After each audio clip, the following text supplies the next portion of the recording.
Organic reaction के अंतर्गत reactions को या उनकी मैकेनिज्म को समझने के लिए हमें कुछ इलेक्ट्रॉन विस्थापन के प्रकार स्पष्ट करनी है, अर्थात टाइप्स ऑफ इलेक्ट्रॉन डिस्प्लेसमेंट। और ये डिस्प्लेसमेंट अगर हम देखें तो किसी भी ऑर्गेनिक कंपाउंड के अंतर्गत दो तरीके के इलेक्ट्रॉन डिस्प्लेसमेंट होती हैं, या तो सिग्मा इलेक्ट्रॉन का या पाई इलेक्ट्रॉन का। अर्थात जब सिंगल बॉन्ड के अंतर्गत इलेक्ट्रॉन डिस्प्लेसमेंट होगा तो सिग्मा इलेक्ट्रॉन डिस्प्लेसमेंट, और डबल बॉन्ड वाले इलेक्ट्रॉन का डिस्प्लेसमेंट होता है तो उसे पाई इलेक्ट्रॉन डिस्प्लेसमेंट बोलती है। Sigma electron displacement organic compound में दो तरीके का मिलता है, इंडक्टिव इफेक्ट जो एक स्टेबल इफेक्ट है, और दूसरा इंडक्टोमेरिक इफेक्ट होता है जो एक अनस्टेबल इफेक्ट है। अर्थात इसके होने के लिए किसी भी कंपाउंड की प्रेजेंस हो या ना हो, ये मॉलिक्यूल के अंतर्गत प्रेजेंट होगा ही, और इंडक्टोमेरिक के अंतर्गत किसी की प्रेजेंस होनी जरूरी है। अगर वो कंपाउंड एब्सेंस होता है तो ये इफेक्ट डेवलप नहीं होता। इसी प्रकार से पाई इलेक्ट्रॉन डिस्प्लेसमेंट होता है तो दो तरीके के इफेक्ट उत्पन्न होती हैं, जिसमें एक मीजोमेरिक इफेक्ट होता है और एक इलेक्ट्रोमेरिक इफेक्ट होता है। Mesomeric effect electron displacement pi electron displacement पर ही होगा, अर्थात मॉलिक्यूल के अंतर्गत डबल बॉन्ड होने जरूरी है। ऐसी स्थिति में मीजोमेरिक प्रभाव डेवलप होगा, ये एक स्टेबल इफेक्ट है। इसी तरीके से एक इलेक्ट्रोमेरिक इफेक्ट होता है जो टेम्पररी इफेक्ट है, अर्थात किसी कंपाउंड विशेष की प्रेजेंस में डेवलप होगा, और अगर वो कंपाउंड नहीं होता है तो इसके डेवलप होने के चांस नहीं है। एक इफेक्ट हाइपर कॉन्जुगेशन, जिसे हिंदी में अति संयुग्मन बोलते हैं, वो भी होता है, लेकिन इसके अंतर्गत सिग्मा और पाई दोनों प्रकार के इलेक्ट्रॉन का डिस्प्लेसमेंट होता है, ये हाइपर कॉन्जुगेशन कहलाता है। तो इस तरीके से टोटल अगर हम पांचों प्रकार के इफेक्ट को इनको ध्यान से देख लें तो ऑर्गेनिक केमिस्ट्री के अंतर्गत रिएक्शन याद करने में और साथ ही उनकी मैकेनिज्म करने में थोड़ा सा सरलता लगेगी। फिर एक बार देख लेते हैं, इंडक्टिव इफेक्ट जो एक स्टेबल है, इंडक्टोमेरिक जो एक अनस्टेबल है। इसे ऐसे भी याद रख सकते हैं, इंडक्टिव स्टेबल इसलिए है क्योंकि छोटा नाम है, इंडक्टोमेरिक इसलिए अनस्टेबल है क्योंकि बड़ा नाम है। इंडक्टिव छोटा, टूटने की संभावना कम, इंडक्टोमेरिक बड़ा, टूटने की संभावना ज़्यादा, इसीलिए टेम्पररी। मीजोमेरिक और इलेक्ट्रोमेरिक में मीजोमेरिक, यहाँ एक लाइन याद तुम कर सकते हो, inductive for I, meso for M, I M stable. I M stable से तुम्हें सदैव याद रहेगा inductive and mesomeric are stable effect, I for inductive, M for mesomeric. अच्छा, इंडक्टोमेरिक क्यों नहीं? क्योंकि हमने अभी पहले ही बता दिया था, बड़ा नाम होगा टेम्पररी होगा, टूट जाएगा, इसलिए छोटा नाम इंडक्टिव और बड़ा नाम इंडक्टोमेरिक। हाइपर कॉन्जुगेशन के अंतर्गत दोनों इफेक्ट काम में आती है। अगर हम इसमें से आज पहले इफेक्ट इंडक्टिव इफेक्ट को लें तो इंडक्टिव इफेक्ट अगर किसी ऑर्गेनिक कंपाउंड के अंतर्गत होता है तो उस कंपाउंड के अंतर्गत ऑर्गेनिक ग्रुप के साथ कोई ना कोई एक मोर इलेक्ट्रोनेगेटिव एलिमेंट जुड़ा होना जरूरी है, और वो मोर इलेक्ट्रोनेगेटिव एलिमेंट कोई हेलोजन एटम हो सकता है, कोई ऑक्सीजन का एटम हो सकता है, नाइट्रोजन का एटम हो सकता है। मोस्टली तो ये 5 तरीके के मिलने की संभावना ज़्यादा है। तो ऐसी कंडीशन में क्या होता है कि जो शेयरिंग इलेक्ट्रॉन पेयर होता है कार्बन और हेलोजन एटम के बीच, वो शेयरिंग इलेक्ट्रॉन पेयर को क्लोरीन एटम अपनी ओर अट्रैक्ट कर लेता है, जिससे क्लोरीन परमाणु पर पार्शियली नेगेटिव और इस परमाणु पर पार्शियली पॉजिटिव चार्ज आ जाता है, और ये चार्ज ऑटोमेटिकली डेवलप होता है क्योंकि इनकी इलेक्ट्रोनेगेटिविटी में डिफरेंस है।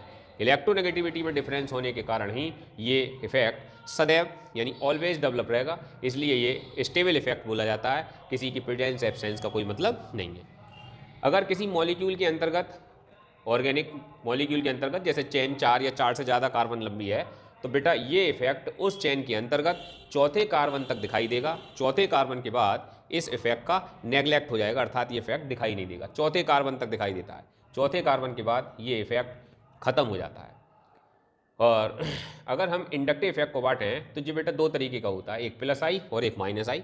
प्लस आई और माइनस आई को किस तरीके से बांटा गया है? वास्तव में जो हाइड्रोजन एटम होता है इसका इंडक्टिव इफेक्ट 0 माना गया है, अर्थात ये शेयरिंग इलेक्ट्रॉन पेयर को ना तो अट्रैक्ट करता है और ना दूसरी ओर धकेलता है। अब जिनकी पावर इलेक्ट्रॉन अट्रैक्ट करने की H से ज़्यादा होगी वो सब माइनस आई प्रभाव शो करेंगे, और जिनकी पावर H से कम होगी वो सब प्लस आई प्रभाव शो करेंगे। और माइनस आई प्रभाव के अंतर्गत देखो एग्जाम्पल जो लिख रखी हैं उसमें साफ दिख रहा है कि मोर इलेक्ट्रोनेगेटिव एलिमेंट प्रेजेंट है, जैसे यहाँ O है, या N और O है, या Cl है, या Br है, या I है। जबकि प्लस आई इफेक्ट वाले में कोई एल्किल ग्रुप होगा, CH3 है, CH2 CH3 है। इसी तरीके से एल्किल ग्रुप जितने बढ़ते चले जाएंगे प्लस आई इफेक्ट बढ़ता चला जाएगा। हाँ, अगर डिग्री कार्बन की एल्किल ग्रुप वाले की बढ़ती चली जाएगी तो उसका प्लस आई इफेक्ट उतना बढ़ता चला जाएगा, अर्थात सिंगल बॉन्ड मतलब 1 डिग्री वाले का इफेक्ट कम, 2 डिग्री वाले का प्लस आई इफेक्ट ज़्यादा, 3 वाले का और ज़्यादा, 4 वाले का और ज़्यादा, 5 वाले का और ज़्यादा। इसका मतलब डिग्री 3 तक ही 4 तक ही हो सकती है, 5 नहीं। तो ऐसी कंडीशन में मैं प्लस आई इफेक्ट को हम समझ सकते हैं और माइनस आई इफेक्ट को भी हमने समझ लिया। एच का इंडक्टिव इफेक्ट 0 होगा। अब इस इंडक्टिव इफेक्ट के अंतर्गत अगर हम देखें, क्या कोई ऐसा है कि इससे हम कोई एग्जाम्पल ले सकते हैं जिससे पता चले कि हाँ भाई इंडक्टिव इफेक्ट भी इसके अंतर्गत लागू होता है? तो एक चीज़ हम यहाँ पर ये देख सकते हैं कि HCOH और CH3COH 2 एसिड होती हैं। H bond C double bond O bond H और CH3 bond C double bond O bond H। वो कंपाउंड, वो अम्ल बढ़िया अम्ल कहलाएगा जो जल में घुलने पर तेज़ी से H आयन दे दे। वो बेकार अम्ल कहलाएगा जो जल में घुलने पर देर से H आयन दे। चूँकि इन अम्लों के अंतर्गत COH सेम है, केवल H और CH3 का अंतर है। H का इफेक्ट देखें तो I बराबर 0 है और CH3 का इफेक्ट देखें तो I प्लस I है, अर्थात ये H से भी कम। तो यहाँ H जब 0 इंडक्टिव इफेक्ट शो करता है तो इस एसिड की स्ट्रेंथ को ना वो इंक्रीज करेगा ना वो डिक्रीज करेगा। ऐसी कंडीशन में H का नो प्रॉफिट नो लॉस, अर्थात कोई इफेक्ट नहीं होगा। जबकि CH3COH के अंतर्गत अगर हम देखें तो CH3 plus I effect show करता है। प्लस आई इफेक्ट का मतलब होता है इलेक्ट्रॉन पेयर को दूसरी ओर धकेलना। इलेक्ट्रॉन पेयर जैसे शेयरिंग वाला है, इलेक्ट्रोनेगेटिव होता तो अपनी ओर खींचता, CH3 की आदत है उस इलेक्ट्रॉन पेयर को दूसरी ओर धकेलना। मतलब अगर कोई इलेक्ट्रॉन पेयर अपनी ओर खींच रहा है और CH3 से कही जाती है कि कोई तुम्हारा इलेक्ट्रॉन पेयर अपनी ओर अट्रैक्ट कर रहा है, तो CH3 उस इलेक्ट्रॉन पेयर को और अपनी ओर से उसी की ओर धकेलते हुए और ले जाता है। इसी को प्लस आई इफेक्ट कहती है। तो ऐसी कंडीशन में CH3 का जो प्लस आई इफेक्ट है वो एसिड की स्ट्रेंथ को कम करेगा। क्यों? एसिड का काम है H के शेयरिंग इलेक्ट्रॉन पेयर को अपनी ओर खींचना, और जो ग्रुप इसकी इस काम में मदद करेंगे H पर पॉजिटिव चार्ज उतना ज़्यादा आएगा और ये उतना बढ़िया अम्ल होगा। और अगर कोई प्लस आई इफेक्ट वाला इससे जुड़ता चला जाएगा तो ऐसी कंडीशन में इसके द्वारा उस एसिड की स्ट्रेंथ घटती चली जाएगी। फलस्वरूप ये वीक एसिड हो जाएगा। किससे? HCOH के।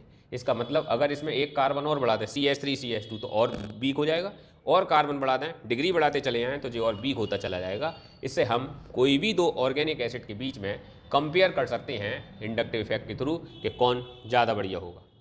दूसरा, हम एल्किल हैलाइड की रिएक्टिविटी को पहचान सकते हैं। जैसे एक एल्किल हैलाइड मैंने ये लिखा CH3Cl और एक ये लिखा CH3 bond C bond CH3 bond CH3 और बॉन्ड Cl। तो इसकी रिएक्टिविटी और इसकी रिएक्टिविटी में अंतर होगा। ये Cl इसके इलेक्ट्रॉन को खींचेगा, इसलिए इस पर पार्शियली नेगेटिव पार्शियली पॉजिटिव।